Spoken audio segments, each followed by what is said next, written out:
exploding sulfur cubes, entity launchers, future capes, blob mob leaks, and more. Hello there, right here we got a lot to look at in today's new snapshot, which is going to be for the summer drop this year, and it's called 26.2, with this snapshot being number 5. Let's take a look at this and then some other Minecraft news, and don't forget to leave a like on the video. They finally added it so we can put TNT inside of sulfur cubes. Just like other blocks, you just right click to place it inside, and once it is inside, it does become like a no AI sulfur cube. And just like any other blocks that you can place inside them, it is considered a special archetype with its sliding properties as well as its like bouncing properties being similar to the regular archetype, but with slightly higher air drag, meaning it falls slower. But they also added in some redstone functionality, so let's go ahead and give this a try. They're supposed to ignite if they are beside redstone. So let's put redstone right here. Oh, it does ignite. Wow. Okay. Oh, look at that. Oh, it blew up. Oh, and then it ignited this one. Oh my goodness. And it destroys blocks too, like a real TNT. Now I just need to find a way to use this in a farm. It also can be ignited with like flint and steel. So if you right click it, oh, there it goes. And if we have a redstone pointing into it, let's see if this works. Oh, it does work. And the fuse, when you ignite it either with fire or with redstone, is going to be 6 seconds, where normal TNT takes 4 seconds before it explodes, so it will take a little bit longer from being ignited to blowing up. For slime that is blown up by another explosion, will actually have a different timing, anywhere being between 3/4 of a second all the way to 3 seconds, so there's a little bit of randomness when it gets ignited by another explosion. Now it can get ignited from even like fire on the ground, which is pretty cool. Let's see if it activates this TNT, which is a normal block nearby. And it does. That's cool. It can also be ignited by dispensers that have stuff inside of it, like a flint and steel that will automatically ignite it. This is pretty cool. You can do some automation with it. Now, unlike the other sulfur cubes that have blocks inside them, which can be picked up with an empty bucket and placed down, you can do this with the TNT version, except once it gets ignited. Once it's ignited, you cannot pick it up anymore, so it's just going to sit there until it explodes. But they did make other sulfur cubes that have blocks inside them to be immune to explosions, so notice that they don't take any damage and they can just get pushed around easily.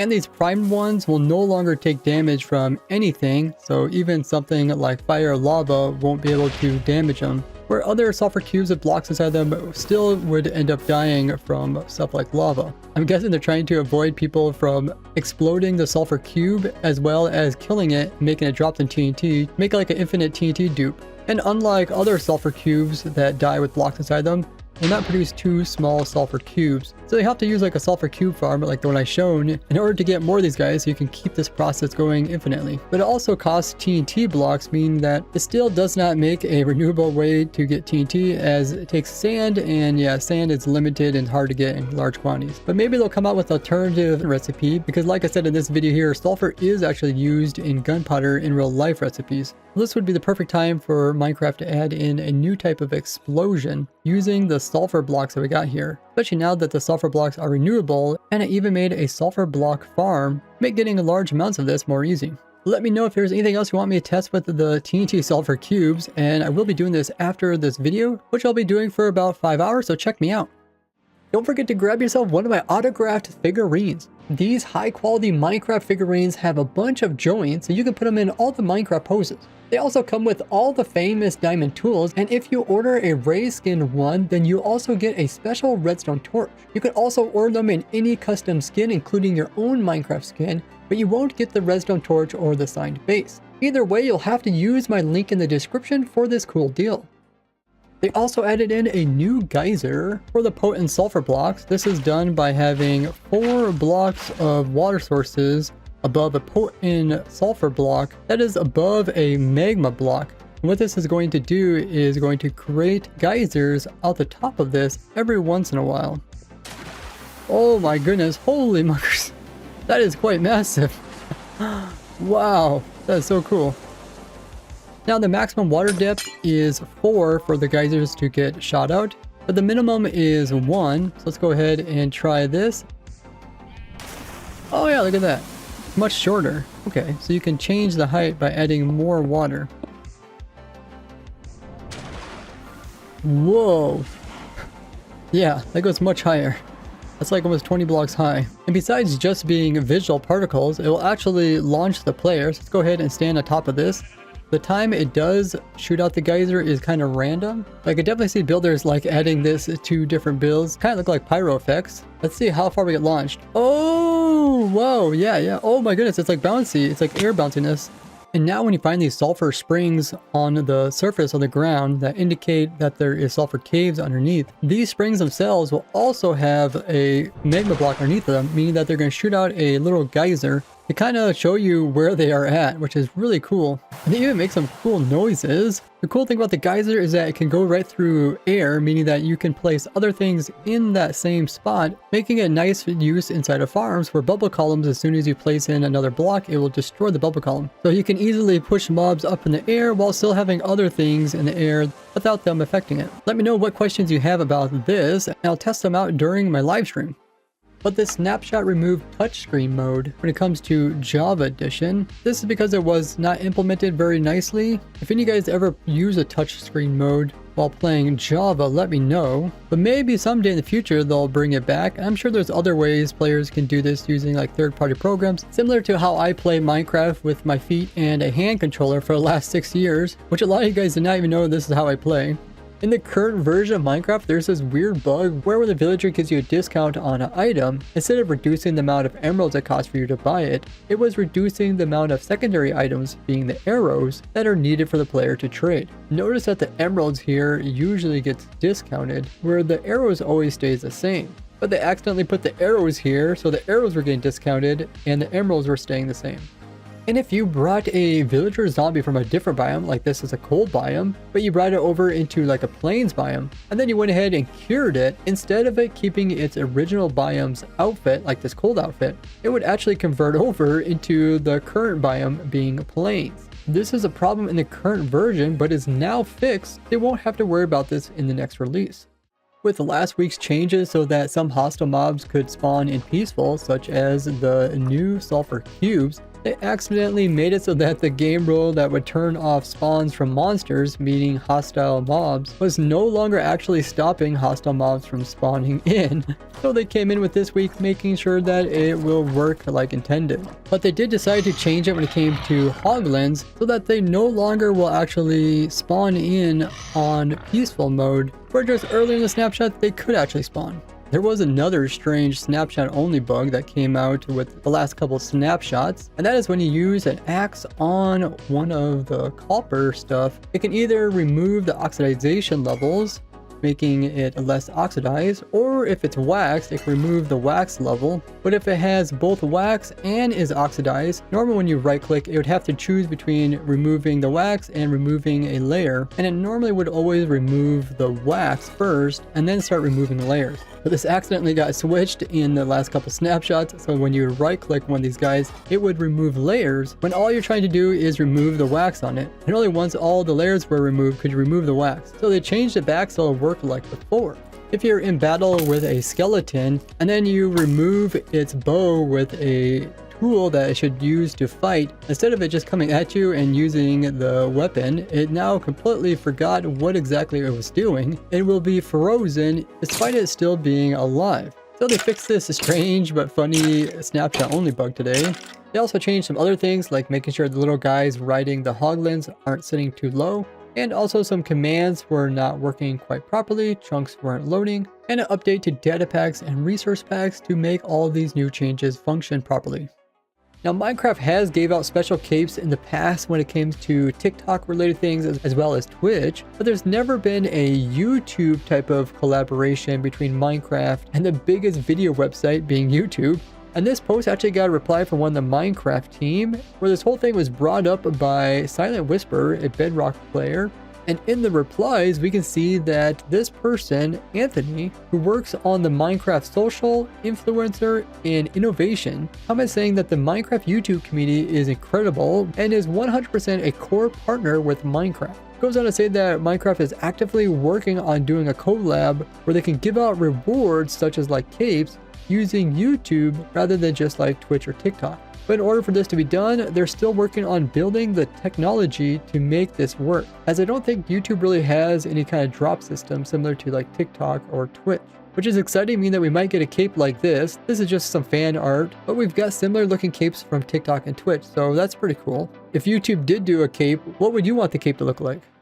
We got some more insight in the leaked Blub mob. This is an upcoming mob that's coming to one of the Minecraft games. Last time we didn't know too much about it. Now we can actually see where it got leaked. This is actually on the official Hallmark page. You guys know what Hallmark is? It's a brand that normally sells like different holiday cards, but they also do other stuff like ornaments, different gifts, as well as different bags, stuff that people might call like knickknacks for the holidays. And we can see one of the different things is a Minecraft item, and it is called Blub. I know some people thought that Blub was like a play in words, as this being spelled backwards does spell bulb. And it could be a play in words. Minecraft could make this item something related to bulbs, and then they call it backwards bulb being Blub.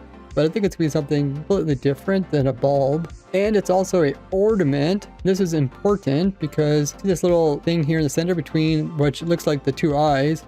This is actually a eye hook, and we can actually see this on their other products, as the lay ornament actually does have the image being shown, and you can see the little eye hook at the top of it. And that's probably the same little thing that we see in the center of this image here. This is probably the eye hook that's being used to hang up this ornament onto like a Christmas tree. Where the lay one's also coming soon, saying it's going to be available July 11th. And besides just one image, they have multiple images that you can check out to see exactly what the lay is going to look like, even one inside the box with like the official Minecraft logo and stuff. But when it comes to the Blood mob, they don't have any other images, just this one. So maybe they're purposely trying to leak this image. Otherwise, they would just not upload any image, or maybe they're just like a default image. Another thing to notice is that this one is coming soon, but it's a different date. It's coming October 10th. In the beginning of October or the end of September is when they have the Minecraft live event. So this is shortly after the Minecraft live event. So it's very possible that they're going to show off this new mob during the Minecraft live event, which is going to show the new stuff that's going to come out on the 4th drop of 2026. Or it could be that this mob comes out with the new update that normally comes out shortly after the Minecraft live event, being the 3rd drop of the year. So both of these are very possible. And if we scroll down, we can see that there's a little bit of information about this product down here, where it says about this product, bringing the block-based world of Minecraft to your holiday celebration. Fans of the popular video game will love to add this Christmas tree ornament to their collection as they explore and create in the newest version of the pixel-styled game. Notice it talks about newest version. So it sounds like this mob is going to be in the newest version of Minecraft, which makes you think it's not going to be like a Minecraft Dungeons mob, but rather one that's going to be in the actual Minecraft game, which is really exciting because then we kind of already know what the mob's going to be before we actually even get close to the update. But which newest version are they talking about? It's probably going to be the 3rd drop of the year. That's going to happen at the beginning of October. And that's why it's going to be available at the time. It wouldn't make too much sense that you could get the items for the like Christmas drop when that drop hasn't even came out yet. But we can also learn a bit about this comparing this message to the lay, where the lay's message said about this product, collect and deliver a ton of holiday fun with this Minecraft lay ornament featuring a passive mob known for its luminous blue appearance and its help collecting and delivering resources for the player. This Christmas tree ornament makes a fun addition to holiday decor for young and young at heart fans of the popular video game. Notice in the lay's description, it does not talk about the version in which the lay came out. Where with the Blood mob, it specifically talks about how it is new. So it definitely seems like it's coming out to like the Java and Bedrock versions of Minecraft. But it also looks like it's gonna be a slightly bigger ornament, as the price for the lay is about $19 US, where the Blood is going to be $23 US. So whatever they're made out of, it probably just takes more of that kind of resin stuff. But all we have is this silhouette that's all blacked out of it. But that did not stop people from making fan art. You can look at this fan art here. Think of the blubbing noise of like bubbles in a cauldron. And this person's fan art pretty much describes it exactly. It made it pretty much look like a cauldron that is bubbling with some type of purple liquid. And then the two little stalks are coming off of it. They made those eyes. Definitely think a lot of people see these stalks as being eyes since there is 2 of them and it's a pair. Or there could be like little limbs that are sticking straight up. But it would be kind of strange to have like a walking cauldron as a mob. It definitely fits the blubbing noise with the little bubbles on top. There's also this fan art. which is just completely absurd. I don't know how they even came up with this. I don't know what the reference is, but it's pretty funny. Looks like it has like little wings on the side and a little mouth, and the eyes are little stalks. But the coloring is just weird compared to Minecraft. If you know what this is a reference to, let me know. Now, the artist of this figurine is actually shown down here as being Timothy Bishop, which if you look up Timothy Bishop related to Minecraft, this person comes up. Somebody's played some Minecraft hardcore. But if we look up the artist for the Allay, it's actually the same person, so it's unlikely that this is the same Timothy Bishop, as this name is probably not that uncommon. It does appear that the Timothy Bishop also makes other types of things, like the Star Wars one, so it's probably not related to Minecraft at all. Now in Minecraft Dungeons, there is a cauldron that is a mob, which is very appropriate to the blubbingness, because this cauldron is actually on some fire, like it's being warmed up. You can see this is a mob. It has two little eyes and a little mouth here, and this is actually a boss in the Minecraft Dungeons game. It has 7,000 health points. Where this guy, he doesn't have legs like the other image, but he does have something sticking out, which happens to be like the big spoon that's used to stir the cauldron. But because Minecraft do name their mobs based off of kind of their different properties, like Huskar, kind of like an empty shell of a real live mob, Blub probably has to do something with like bubbles. The Minecraft Dungeon also has some cauldron armor, which is kind of funny looking. There's like a bottom piece and there's like a top piece, but both of them have like the liquid inside of them, but this one has like the actual spoon handle coming out of it. I'm guessing this is like the head piece and this is like the chest piece. This also comes with some different weird stats related to Minecraft Dungeons. So I'd love to hear what you think it's going to look like. Now join me as I test out all the new features, which I'll be live streaming on YouTube, Twitch, as well as TikTok. Or check out this playlist on tons of crazy glitches throughout the years. Otherwise, YouTube thinks you like this one. And I will see you all in the next one. Bye bye!